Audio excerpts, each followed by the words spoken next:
Welcome to A Dram of Outlander. This is Desiree, your podcaster and the writer for adramofOutlander.com. For all things Outlander, from the Diana Gabaldon book series to the Stars TV series and everything in between. This is podcast episode 140, and we're in week 25 of the Drums of Autumn read-along. This week covers chapters 47 and 48. I'm putting out a warning ahead of time because there is disturbing content and discussion of rape. So this is an episode that absolutely should not be listened to with children in the room or while you are at work, unless you have headphones on. It is very challenging, just like the last episode was as well. I'm calling this Of Partial Truths, Protection, and Forgiveness. And the summary goes something like this. Jamie needed doctoring upon his return. Brianna told her news. Jamie and Brianna bonded. Claire and Jamie walked and talked. Claire kept the rapist's identity secret. Jamie lied and kept his secret about the man named MacKenzie. A ghost from the past rose. Claire left to attend a birth. Jamie and Brianna attended a delivery in the stable. Brianna feared the future. Brianna asked difficult questions. Jamie showed her a valuable lesson. Jamie couldn't make Brianna fully understand. Jamie surrendered and forgave. Inside the chapters, chapter 47, A Father's Song. Claire is aggravated waiting for Jamie to return. She and Brianna were waiting to tell him Brianna is pregnant, and maybe by a rapist. Claire had been pondering Jamie's possible reaction since learning of the pregnancy, and how it may have come to be. Though controlled at the moment, Brianna could let loose the Fraser temper when pushed too far. Up until then, Jamie and Brianna had been delicate with the other as they built a relationship, but this news needed to be dealt with head-on. When Jamie came in, it was clear he had washed at the creek. This always seems to be the remedy in the books for returning home with something serious going on. Being clean may take the sting out of it. Jamie lied to Claire when she asked why he was out so late. He needed her to mend his hand that he damaged by dropping a stone on it. That fourth finger needed examining. Claire closed her eyes so she could see the finger in her mind through her hands and experience. She found the fracture. Master Raymond teaching her how to still and see the inner workings of the body has proved to be a useful gift. It is an awareness that can be learned. I do this when I examine a baby at full term or during labor. What is the baby telling me? What is going on? What is her body telling me? It is part intuition and part sight. Jamie likens Claire looking like a priest seeing past the bread to the body of Christ. It was only a minor fracture. Claire thought Jamie was giving off an odd vibe. She knew he was hiding something. Oh boy, was he ever hiding something. Brianna wondered if she should tell him or not. Claire told her she needed to tell him tonight. Claire splinted his finger and Brianna placed ointment on the abrasions. She is mending him after he pummeled the hell out of Roger. Of course, she doesn't know that, though. Jamie spoke to Brianna in Gaelic. He'd been giving her lessons. He asked her if she was pregnant. Not having enough Gaelic, she answered in English. She apologized and didn't think it could ever be okay. All I know, he said softly, is that I'm here by you, and your mother too. We will not see you shamed or hurt, not ever. Do you hear me? She didn't answer or look up, but kept her eyes on her lap, her face hidden by the rich fall of her hair, a maiden's hair thick and unbound. His hand traced the shining curve of her head. Then his fingers trailed along her jaw and lifted her chin so her eyes looked into his. "Lizzie's right?" he asked gently. "It was rape?" She pulled her chin away and looked down at her knotted hands, the gesture as much an admission as her nod. "I didn't think she knew. I didn't tell her." "She guessed. But it's no your fault. I didn't ever think so," he said firmly. "Come here to me, Rhiannon." He reached for her and gathered her awkwardly onto his knee. "I'll see you safe merit, and you're bairn wi' a good father. I swear to you, Anian." "I can't marry anybody," she said, sounding choked. "It wouldn't be right. I can't take somebody else when I love Roger. And Roger won't want me now. When he finds out." "It'll make no difference to him," Jamie said, grasping her harder, almost fiercely, as though he could make things right by pure force of will. "If he's a decent man, it'll make no difference. And if it does, well, then he does not deserve you.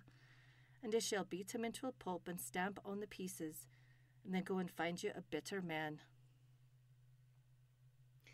Brianna sobbed into Jamie's shoulder. Claire went out to get milk from the shed into the quiet, cold darkness.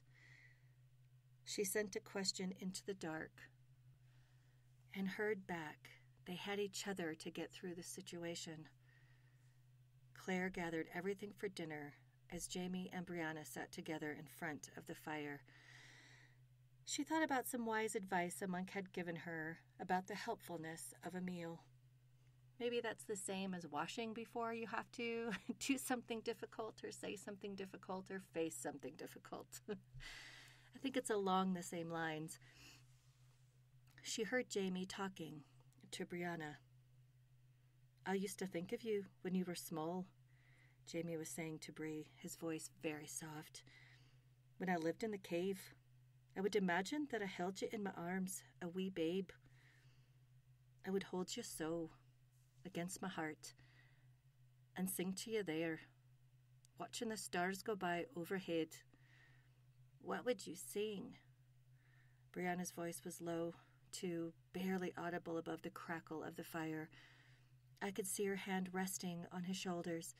Her index finger touched a long, bright strand of his hair, tentatively stroking its softness. "Old songs, lullabies I could remember, that my mother sang to me, the same that my sister Jenny would sing to her bairns."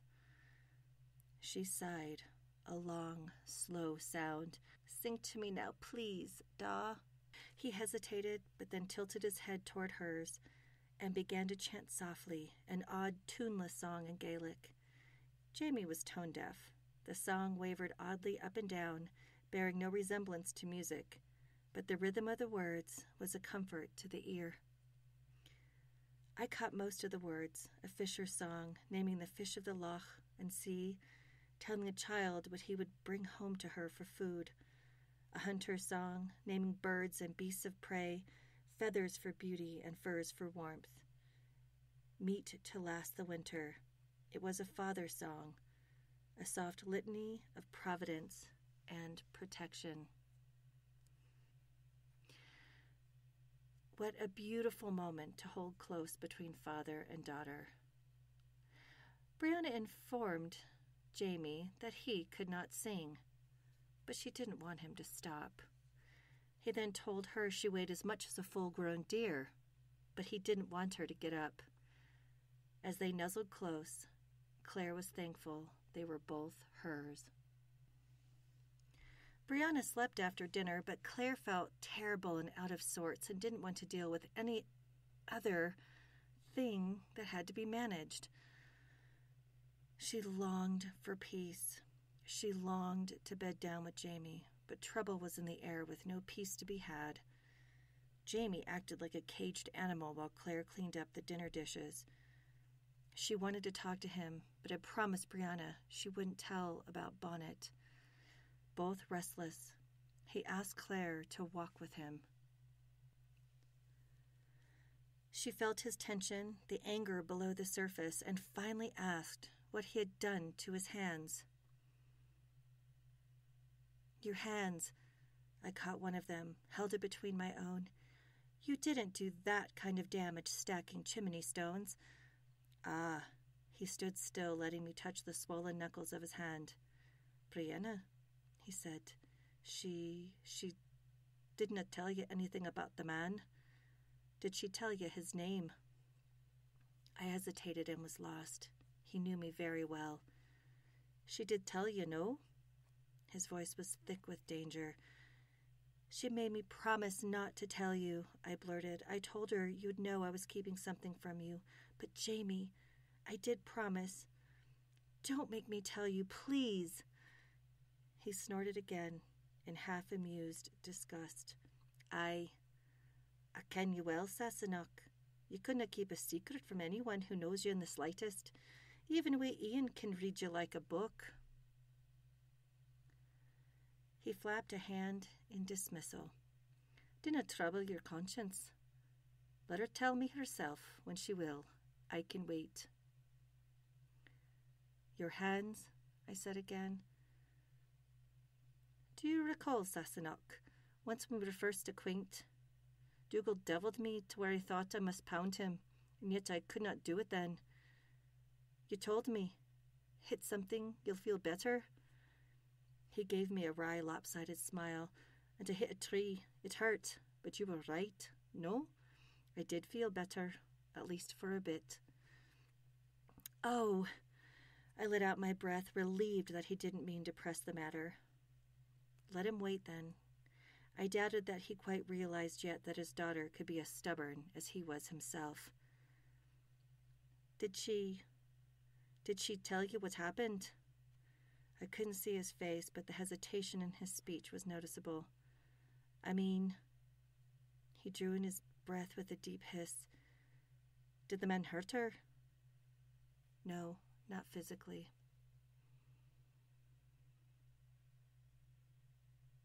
They talked without giving detail. Then Claire asked what he was thinking. I'm wondering if it is as terrible to be violated, if it is not, if there is not damage. He shifted his shoulders restlessly, half shrugging, as though his coat were too tight. I knew very well what was in his mind. Wentworth Prison and the faint scars that webbed his back, a net of dreadful memory. Bad enough, I suppose, I said, though I expect you're right. It would be easier to stand if there were no physical reminder of it, but then there is a physical reminder of it.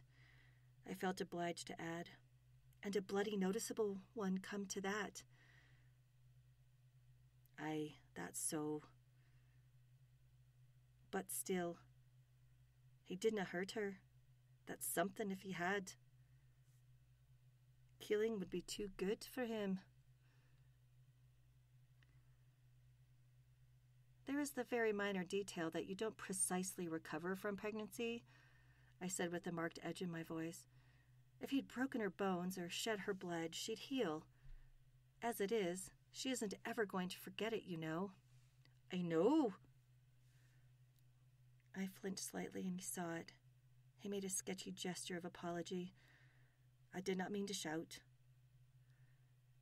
I gave him back a brief nod of acknowledgement, and we walked on side by side, but not touching. I do know, he said more quietly. You'll forgive me, Sassenach, but I ken the hell of a lot more about the matter than you do. I wasn't arguing with you, but you haven't borne a child. You can't know what that's like. You are arguing with me, Sassenach. Don't. I am trying to tell you what I know. I have not put myself in mind of Jack Randall for some good time. I didn't want to do it now, but there it is. Randall, the most of what he did to me, I could have stood it. Would have been afraid, been hurt. It would have meant to kill him for doing it. But I could have lived after, and not felt his touch always on my skin, felt filthy in myself. Were it not that he wasna satisfied with my body. He wanted my soul, and he had it. Aye, well, you ken all that. What I am saying, I suppose, is, was this man a stranger to her, who only took her for a moment's pleasure? If it was only her body that he wanted, then I think she will heal. But if he knew her, was close enough to want her, and not just any woman, then perhaps it might be that he could touch her soul and do real damage. You don't think he did real damage? My voice rose despite myself, whether he knew her or not. It is different, I tell you. No, it's not. I know what you mean. You don't? I do, but why? Because it is not your body that matters when I take you. And you ken that well enough, Sassenach. He kissed her hard then, but couldn't be with her. He couldn't be with her after rehashing what transpired between him and Jack Randall. She understood. Aye, you do, don't you? And that's what I mean. You could tear me limb from limb, Claire, without touching me, for you know me. And I could do the same to you. You could, but I really wish you wouldn't. A gentle kiss and utter stillness enveloped them. Claire thought for a while and spoke again. Jamie asked if Roger would accept Brianna and the baby. Claire hoped so. She had liked him when she knew him from the 20th century. She asked Jamie if he would accept the situation, if it was her. He glanced at me sharply and opened his mouth as though to speak. Then he closed it and looked at me, searching my face. His brows knotted with troubled thought. I meant to say aye, of course. But I did promise you honesty once, did I not? You did.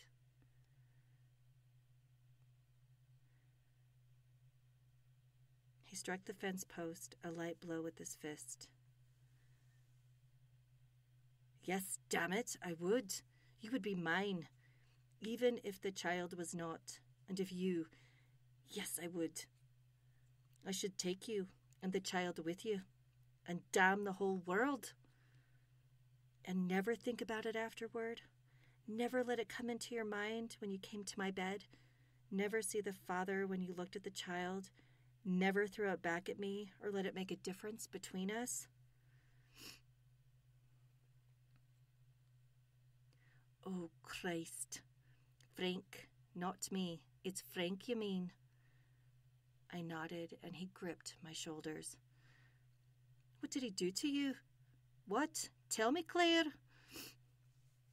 He stood by me. I tried to make him go, but he wouldn't. And when Brianna came, he loved her, Jamie. He wasn't sure. He didn't think he could. Neither did I. But he truly did. I'm sorry. Dinna be sorry for that, Sassenach. Never. And what about you, Sassenach? What you said when he came to your bed? Did he think? It might have been me. My fault, I mean. I couldn't forget, you see. If I could, it might have been different. It might have been easier, better for him, if it had been rape. That's what they told him, you know, the doctors, that I had been raped and abused and was having delusions. That's what everyone believed. But I kept saying to him, no, it wasn't that way. I insisted on telling him the truth. And after a time, he believed me, at least halfway. And that was the trouble. Not that I'd had another man's child, but that I'd loved you, and I wouldn't stop. I couldn't. He was better than me, Frank was. He could put the past away, at least for Bree's sake. But for me...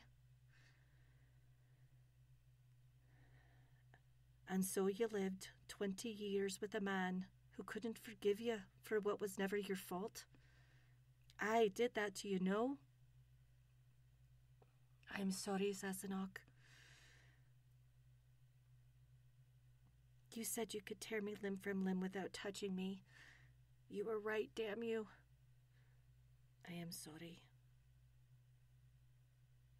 That I loved you? Don't be sorry for that. Not ever. They went back to the house, as Jamie hoped Roger was a better man than him or Frank. Then Jamie said, if he weren't, he would beat him. Well then, there is that.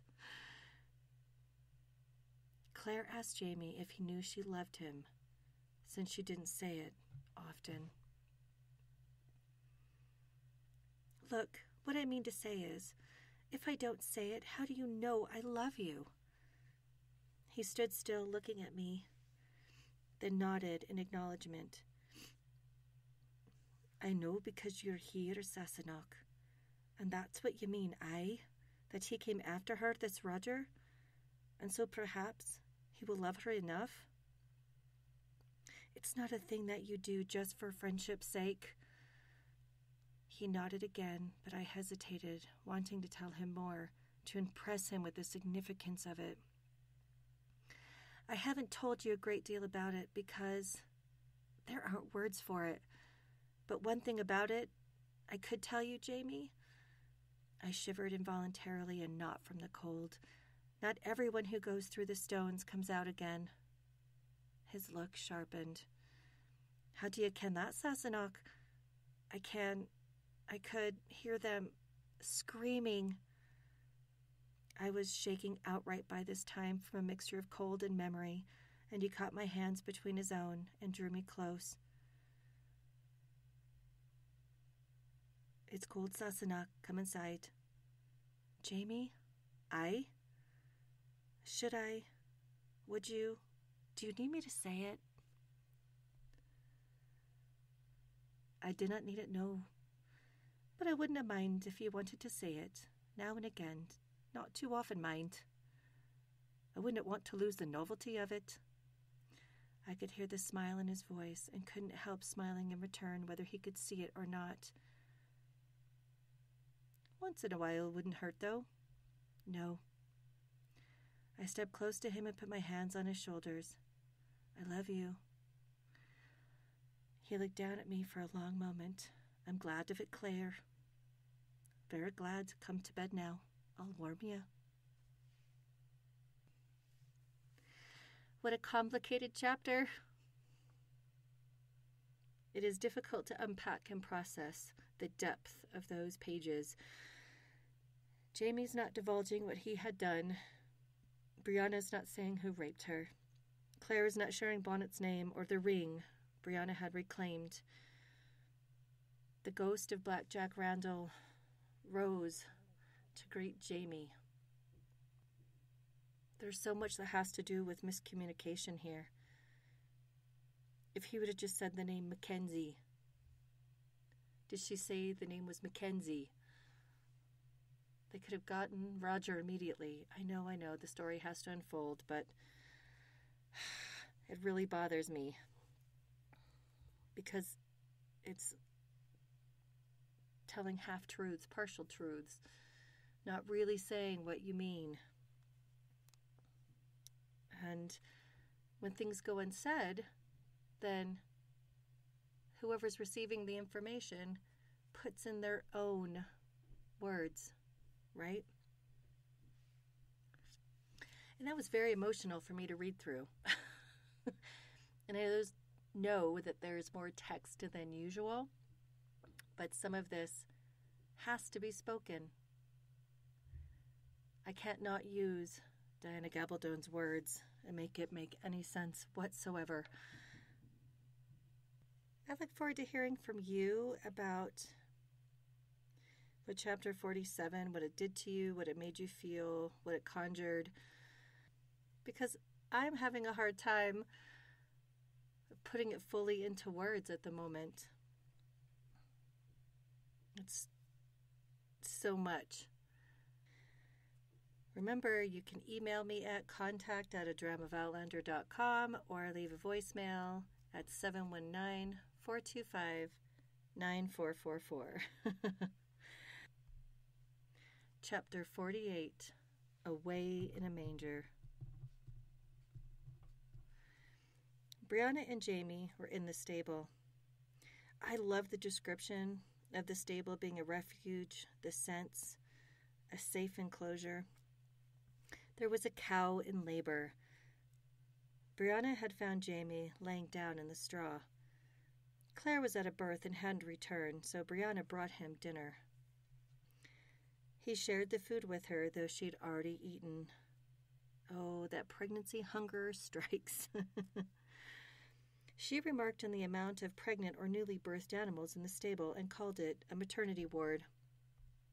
She explained what it was to Jamie. That's a special part of a hospital where they put the new mothers and their babies. Mama would take me to work with her sometimes and let me go look at the nursery while she did her rounds. She had a sudden memory of the smell of the hospital corridor, faintly acrid with the scent of disinfectant and floor polish. The babies lying bundled plump as piglets in their bassinets, their blankets coated pink and blue. She always spent a long time going up and down the row trying to pick which one she would take home with her if she could keep one. Pink or blue. For the first time she wondered what the one she would now keep might wear. The thought of it, as male or female, was strangely upsetting, and she pushed the thought away with words. They put the babies all behind a glass wall so you can look at them but not breathe germs on them, she said with a glance at Magdalene, contently oblivious to the strings of green saliva that dripped from her placidly moving jaws onto the head of her calf. Germs. Aye, I've heard about the germs. Dangerous wee beasties, are they not? They can be. She had a vivid memory of her mother checking her box of medical supplies for the visit to Loughlin's, carefully refilling the large glass bottle of distilled alcohol from the barrel in the pantry. Then she thought about all the complications that could befall a woman in the 18th century while birthing and postpartum. Jamie assured her that Claire's stubbornness wouldn't allow any harm to come to her. Now, as a side note, there were definite risks to women in childbirth. From what I can find statistically, it was due to difficult deliveries, preeclampsia, hemorrhage, postpartum infection, and that made up 4 or 5 deaths out of 1,000 births for women. Now, the infant mortality rate was very high and in young children, but that's not in this number. This is mothers. And that is a staggering number. And now it's about 24 out of 100,000 in the United States of America. And that's still considered a very high number. The United States is at the bottom of westernized nations, which means the worst for maternal mortality and morbidity, along with infant mortality and morbidity. So I don't know where the stats of 50% rate comes from or what that exactly means that Claire said to Roger. But given that Claire knows how to decrease infection risk and how to control hemorrhage better than most, her patients were in excellent hands. Brianna asked after the laboring cow. Jamie thought she would be okay, but the cow may have been too young to breed yet. The white sow had many piglets feeding on her. Brianna felt reassured by the confidence the sow displayed. Jamie had another look at the brindled cow and came to stand beside Brianna by the pig pen. "That's a good wee lass," he said approvingly with a nod at the sow. As though in reply, the sow released a long, rumbling fart and shifted a bit, stretching out in the straw with a voluptuous sigh. "Well, she does look as though she knows what she's doing," Brianna agreed, biting her lip. "That she does. She's a wicked temper, but she's an able mother, forby. This will be her 4th litter, and not one lost or runt weaned yet." He nodded approvingly at the sow, then glanced at the brindle heifer. "I could hope that one does half so well." She took a deep breath. What if she doesn't? Brianna worried for the cow, but of course she was thinking about her predicament of being a first-time mother, just like the cow. She couldn't understand how Jamie could whisper sweet somethings to the cow, knowing if things went wrong, he'd have to butcher her after trying to save the calf. Brianna had something to ask Jamie, so she stayed at the stable instead of going back to the cabin. She asked if he killed Blackjack Randall. Startled, Jamie asked where she heard that name. She said Claire told her about Wentworth. Had Claire betrayed him by telling her? She tried to explain that Claire didn't think Brianna would ever meet Jamie. What did she want to know? Did killing his rapist make it better for him? She wanted to kill her rapist. Had she killed a man before, Jamie asked. Her anger flared. She could kill him. She knew she could. She struggled with wanting to kill him and being haunted by the rape, regardless of him being alive or dead. Jamie answered, "And what would be helped by your doing murder? It will not take the child from your belly, or give you back your maidenhead." "I know that." She felt her face flush hot and turned away, irritated both with him and herself. They spoke of rape and murder, and she was embarrassed to have him mention her lost virginity. She forced herself to look back at him. "Mama said you tried to kill Jack Randall in Paris in a duel. What did you think you'd get back?" He rubbed his chin hard, then drew in his breath through his nose and let it out slowly, eyes fixed on the stained rock of the ceiling. "I meant to take back my manhood, my honor." "You think my honor isn't worth taking back, or do you figure it's the same thing as my maidenhead?" She mocked his accent nastily. Sharp blue eyes swung back to hers. "Is it the same thing to you?" "No, it is not." "Good." "Then answer me, damn it." She struck a fist on the straw, finding no satisfaction in the soundless blow. "Did killing him give you back your honor? Did it help? Tell me the truth."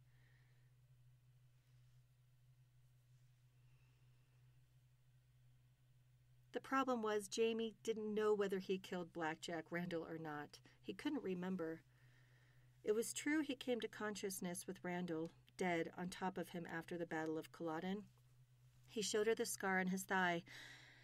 He recounted the aftermath of Culloden and not caring about vengeance, having looked upon the field of dead men. He believed he would die within hours of the wound he sustained. Purposeful forgetting or not, he didn't know. He assured Brianna not many die from rape. He didn't, and she wouldn't either.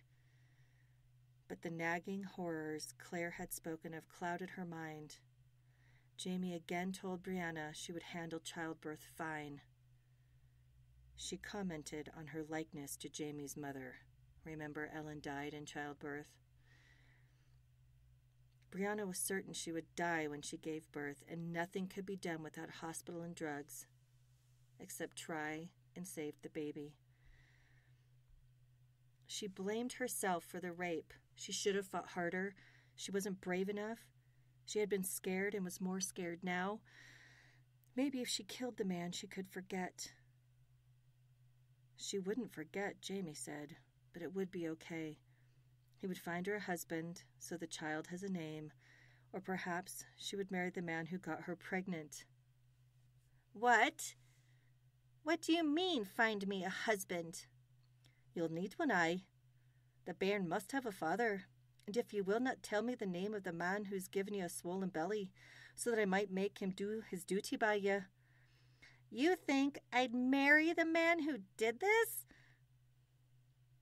Well, I'm thinking, are you maybe playing with the truth a bit, lass? Perhaps it wasn't a rape after all. Perhaps it was that you took a mislike to the man and ran and made up the story later.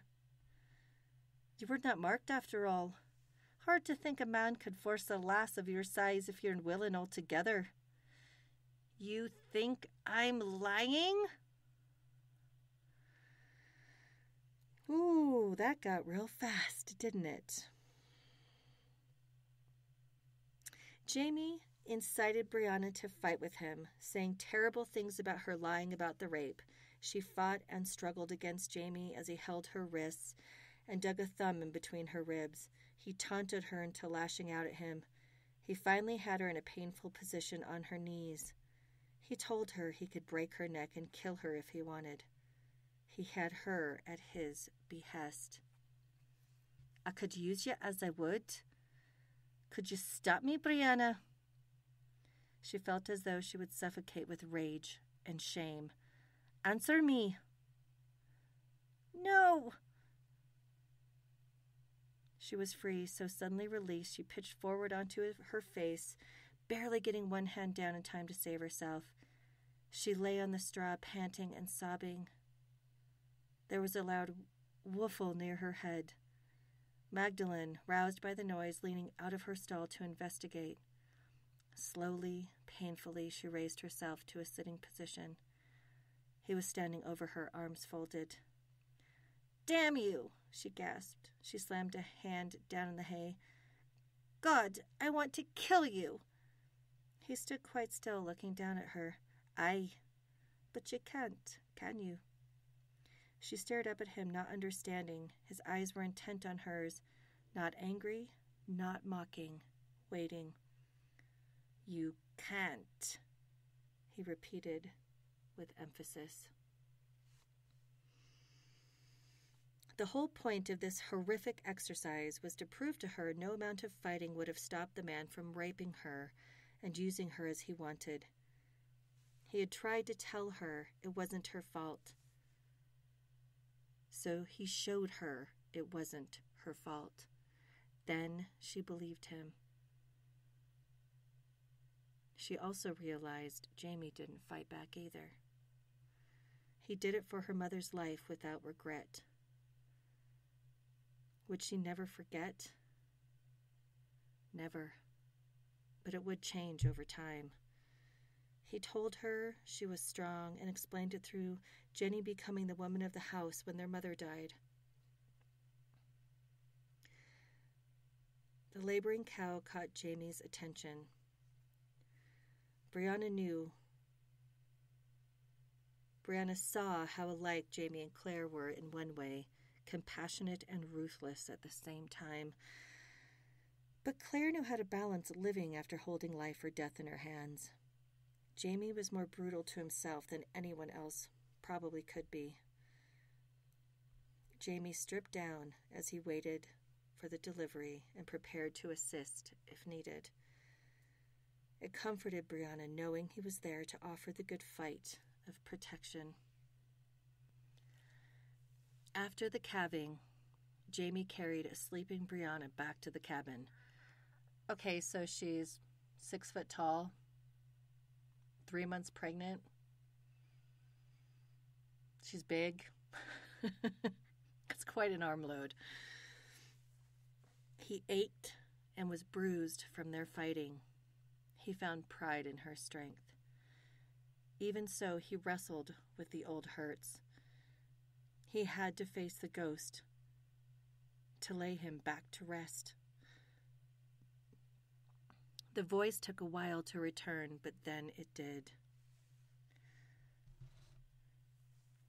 Gently at first, softly, tender as though you were my infant son. Gently, but for so long you will forget there was a time I did not own your body. The night stood still around him, paused in time. The night stood still around him, paused as time had paused so long before, poised on the edge of a gulf of dread, waiting for the next words, known beforehand and expected, but nonetheless. And then I will hurt you very badly, and you will thank me and ask for more. He stood quite still, face turned upward to the stars, fought back the surge of fury as it murmured in his ear, the pulse of memory in his blood, then made himself surrender, let it come. He trembled with remembered helplessness and clenched his teeth in rage, but stared, unblinking at the brightness of heaven overhead, invoking the names of the stars as the words of a prayer, abandoning himself to the vastness overhead as he sought to lose himself below. Jamie surrendered and let go over and over and over. He recited the Lord's Prayer. He surrendered and let go again and again. Waited in emptiness and faith, and then grace came, the necessary vision, the memory of Jack Randall's face in Edinburgh, stricken to bare bone by the knowledge of his brother's death, and he felt once more the gift of pity, calm in its descent as the landing of a dove. He closed his eyes, feeling the wounds bleed clean again as the succubus drew its claws from his heart. He sighed and turned his hands over, the rough wood of the fence comforting and solid under his palms. The demon was gone. He had been a man, Jack Randall, nothing more. And in the recognition of that common frail humanity, all power of past fear and pain vanished like smoke. His shoulders slumped, relieved of their burden. "Go in peace," he whispered to the dead man and himself. "You are forgiven."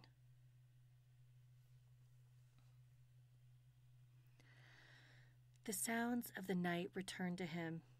He wished he could make Brianna understand that to forget is an act of forgiveness that must happen many times over.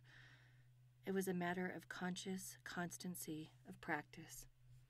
Maybe Roger could be her refuge as Claire had been his. If Wakefield didn't return, he would find another way to protect Brianna and the child. He wrestled with what he did to MacKenzie. He believed he did it to protect his daughter. That was that. And down the hill he went. How about we just take a breath? That's some serious chapters. These last chapters, inconclusive, these last 4 or 5 have been so incredibly difficult. The last 4 especially. We get to see the layers of trauma in Jamie, right? I know that some of you listening have been sexually assaulted, you've been raped, and from strangers and from people that you knew. I have been assaulted. I have never been raped, but I have never forgotten that sense of vulnerability when I was supposed to be in a safe place. And there were supposed to be safe people around me. Never. There's a sense of loss, incredible loss. And it's happened to me more than once as a young teenager, as a mid-20-something, and some other times in there. It takes something away from you when it's sexual assault, which means a lot, but when it's rape and when somebody does try and consume you as a human, not simply your body. And that's enough. That's bad enough. That's hard enough. But I do think that in Diana's writing that she's onto something, that there's a depth to it when somebody tries to consume you, to know you, to harm you. Not take physical pleasure from you, their own physical pleasure from you. I mean, not yours, of course. It's a delicate topic, and it's so hard. And to see him having to process this through how he thinks Brianna got pregnant, well, that's part of the problem, I think. That was why he reacted so deeply, and he's trying to justify it by saying he was protecting her, but he doesn't even have all the information. And I think it's a grand mistake of his. I do. I think it shows utterly his ability to make mistakes, and that he's real, but he acts like a real person, and he has faults, and people try to paint Jamie as perfect. I think he's shown to be rather flawed. He's too quick to temper. He's too quick to fight. He didn't disentangle his own resurgence of memory from what happened to Brianna and reacting to MacKenzie, right? He's lied to Claire. He's lied to Brianna about what he did, because he could have shortened her grieving time had she known, because she doesn't know the man who raped her is no longer at large. At least that's what Jamie thinks. He could tell her that, but he didn't, right? So much in here. And I loved how the animals in the stable really kind of mimicked Brianna's life place, where she's at, what she's doing. And she could take positive cues from the stable animals while at the same time trying to figure out really what her risks are and how scary it is, and that she thought she would die. Seriously, I don't know where Claire got those statistics from. They were far worse when the transition to hospital happened, when most women were still birthing at home. They became very, very serious for the first 20 years because cleanliness was not observed like it is now. Like we know, wash your hands, clean the instruments. We learned a lot about how to keep infection risk low and how to stop hemorrhage and prevent it, all those sorts of things. The part that I love in here the most, I didn't like Jamie showing Brianna in such a brutal way that fighting back would not have done a damn thing, that she would have gotten more hurt in the process, right? But she had to be shown that. He tried to tell her prior that it wasn't her fault, that her mother didn't think it was her fault, and he tried to say that more than once. And she didn't hear it. She was still owning that. If I only fought harder, if I only did more. She probably saved herself by tending and befriending, by becoming placid after she tried to run away and just letting it happen. She probably saved herself from a lot of damage. But it's really hard to integrate when it's yourself. It's simple to say about somebody else's experience, saying, you probably saved yourself in that scenario and made it better for yourself, even though it was horrible. You can't integrate that on your own, and it takes time in order to even understand that. So I didn't like that he had to show her, but he did have to show her. And then she finally got it. Then she understood what it meant. My sadness so much here is for Roger, because Jamie mentioned twice about wanting to beat Roger to a pulp if he was not a good man, if he was not an accepting man. Well, been there, done that, Jamie. And I love the part about Frank and about Jamie realizing that's what Frank had to do when Claire went back. That's what Jamie had asked Frank to do by sending her back, even though Claire tried to get him to go away, tried to get him to divorce her. And this is where I think Book Frank shines more for me than TV Frank. I don't like TV Frank as much. I love Tobias Menzies, and I love what he brings to Frank. But I think that the decision to be made that Frank would absolutely have a long-term affair and all of that, like they had to make it absolute crystal clear that yes, Frank did this and that he did not forgive her. Book Frank, I think, had dalliances. I think some of the things that he did had to do more with his research and military work. I think he did have some brief interludes, but he did try to be discreet. And he and Claire still had intimacy, probably not regularly, but they did, and they functioned as a married couple and as a family. And she couldn't forget Jamie. She couldn't stop loving him. She couldn't move on. Yes, that says that she couldn't. I think Frank could have accepted her, but they also didn't talk about it. So he put his own walls up against it too. I think there was some moving forward they could have done, but there's parts of it that he couldn't really accept and didn't know what to do about it. And she certainly couldn't really move forward, even though she had jealousy of him having other women.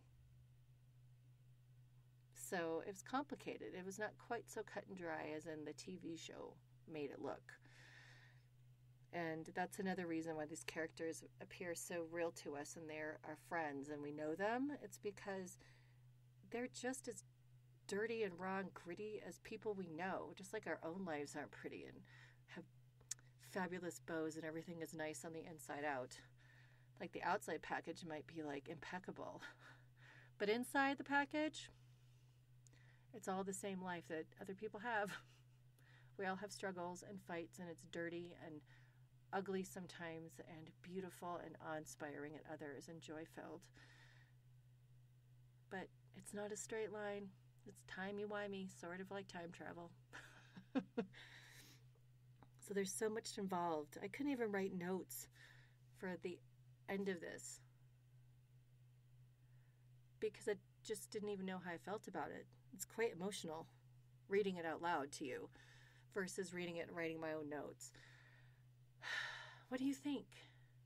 I want to know how you feel. Like, I feel like now I need to go get snuggles from my husband or like my cat or something. I need to go for a hike because it's such challenging material. Like for all the characters, like Brianna is just, she's struggling and she's guilt-ridden and she's worried about Roger and she doesn't want to fit into societal norms and marry somebody while pregnant because Roger might come back until there's proof that he's not. She doesn't want to move forward and leave him in the dust and be disloyal. And then Jamie's trying to be a protective father and do the right things, but his own history is intermingled here. There's a lot jumbled up. And he is a man of blood, and he proved it. And then Claire trying to keep her promise to Bree. But there was an opening for her to say, who do you think it was? You know, what name did Lizzie give you? I mean, this is where assumption and allowing each character to fill in the blank is truly a disservice and causing this incredible tension. And yes, the tension is needed. I get it, storytelling. But did Roger have to suffer so needlessly? And I do think he suffered needlessly. It's not like some of the other things that happen that you're like to draw you to a character or a situation. So, contact at adramaofoutlander.com or 719-425-9444. Please leave a voicemail. I want to hear from you. I want your thoughts and questions and comments and theories, and just send them to me. Bring them on. Oh, and I'm curious if any of you are going to San Diego Comic-Con. out of curiosity, or to the Vegas or New Jersey Outlander conventions. I'm wondering what you signed up for, what your expectations are, because I've never been to an Outlander exclusive convention like New Jersey and Las Vegas are doing. I'm not able to go because of work, but I would love to know what you guys are going to do, what you're expecting. And really interesting on another group, someone who had only watched the television show. And this is where I think if you don't read the books, some things can look very different because the characters are familiar, but they're not the same. TV Jamie is not book Jamie. He's close, but it's not him. And TV Claire is not book Claire. The essentials are there, but they're still different. And so you don't get the full mapping of who they are. And as a book reader, that's one thing that we can do, is we can take what we know, and there's some kind of self-editing and application as we watch, even though I separate them as much as possible, because I think it keeps me able to see the show for what it is and see what they're doing in the writer's room and what the director is doing and what story they're telling. I can see it and appreciate it for what it is and not hold it up against the books, right? And as I'm going through these books, I don't see Katrina Balfe and I don't see Sam Heughan. I don't see Cesar Dumboy. Like, I don't see the TV actors in these characters. They're mine. They look different. Brianna does not look like Sophie Skelton when I'm going through the book. When I think of the TV show, that's what she looks like. So we have to be able to do that separation. But I do think knowing the books gives just a foundation that helps in understanding the characters, at least fills the gaps and rounds them out, so to speak. So in this other group, this is a very long way of saying, she believed that Claire loves Jamie more than Jamie loves Claire, and that he cheated on her in Paris because he came back from one of his nights out with the Bonnie Prince Charlie with the bites on his thigh, and that Claire could have done better. I totally want to know what you think about that. Now, mind you, this person has only seen the TV show and not read the books. So do you think, based on that point of view and perspective, did Jamie cheat on her? Could Claire have done better? Does Claire love Jamie more than Jamie loves her? Something to think on. Okay, so where can you find a Dram of Outlander? Well, the social media community of Dram of Outlander is on Facebook. There's the page, and then there's the group you have to ask to join. You have to answer 3 little questions to make sure that you are a real person and you indeed like Outlander and you're not a troll or a bot. And then on Instagram and Twitter, it's a Dram of Outlander without the A in front. And of course, the website is adramofoutlander.com. Again, the email is contact@adramofoutlander.com. And the listener line is 719-425-9444. And how do you help the podcast? Well, you share it with people. You go onto the group and the page and Twitter and Instagram and comment, interact with each other. Let people know about A Dram of Outlander. Share it. The other way that you can help the podcast is I'm a solo podcaster, and I do all the behind the scenes and the podcasting, editing, writing, spend money on all the things. So if you would like to make a donation to the podcast, you can do a monthly offering through patreon.com/adramofoutlander, or you can contact me directly if you want to make a one-time offering. Every dollar counts. Trust me, there's overhead for this venture, and I'm grateful that you listen, and I thank you for sticking it out with me. We are moving our way through this book, And next week we're going to do chapters 49 and 50. And I'm just so happy to be here doing this with you every week. I love it so much. It helps me to really even appreciate these books and the words and the characters even more, because I have to stop and slow down and really go through it with you. And then I learn so much more. I see the symbolism and I see the foreshadowing, and I look at these characters in very different ways sometimes. And it really makes me hungry to know them even more. I will be doing a short read-along after this one concludes, because we'll have some time before the November premiere of the TV show, which we all can't wait for. And I think that's it. So until next time, slán je va.